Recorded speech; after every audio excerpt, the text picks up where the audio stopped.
Hey everybody, this is Carla and I am back with another encouraging word.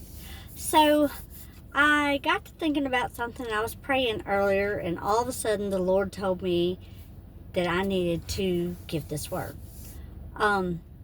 So for those of you that don't know, I am a former addict. I used to be addicted to drugs and alcohol and that went on for quite a while. But I'm no longer an addict, but about 2 years ago this Mother's Day, I relapsed. And I thought I was doing great and everything, but my relapse taught me something. Actually, it was my sister who said something very profound to me. It took me about 3 months before I called her because I was just eaten up with shame and guilt. I'd let my family down and they had stood by me for 3 years, and I had been clean and sober, and now here I am. Now I've relapsed on Mother's Day of all days.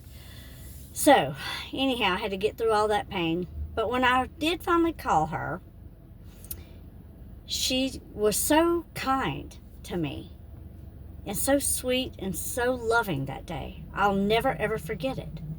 She said, you're not in the majority. In the minority. You're in the majority. Most addicts will relapse. It's not about the relapse, but it's about what you do after the relapse. Well, that got me to thinking today when I was praying about that, because I know several people that have had some issues, and I thought about that, and it's not just about drugs or alcohol. What about if you make a bad decision, a bad move, some kind of bad choice, based on emotions or not having all the facts, and you make a decision based on partial information? What do you do then? You get back in alignment with the Lord and you talk to Him and you're like, listen, I made a bad decision. I made a bad choice. Now what do I do? You let Him guide you. You get back in alignment with Him. Get back on track. Get back on the path He has for you. Because He's got the path already lined out. It's predestined, preordained. He is allowing things to happen. He gives you free will, so you can make decisions. But sometimes we don't make the best decision. And it's afterwards that we realize, man, I really didn't do so great with that situation. But He always gives grace. His mercies are new every morning. So you just get back in alignment with Him, talk to Him, repent of whatever you did, tell Him you're sorry, and ask Him to help you get back in alignment. That's what I did. I didn't turn and run from God when that happened to me. I turned and I ran to God. I ran straight into His arms, just asking Him to cover me with grace and mercy and to help me, myself, give myself grace. I had to learn to give myself grace.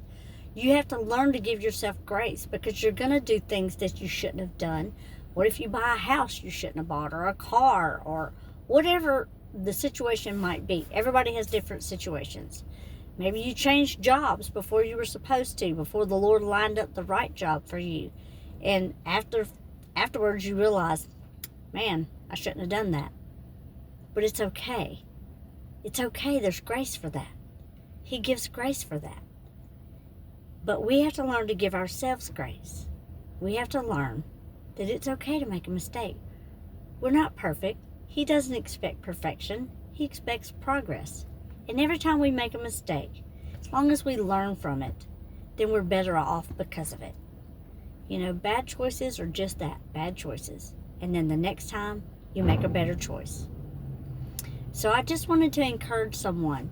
Don't beat yourself up because you make a bad decision or a bad choice, or you do something you really shouldn't have done, no matter what it is.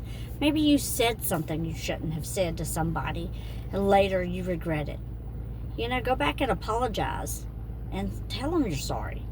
They'll give you some grace. And if they don't, that's okay too.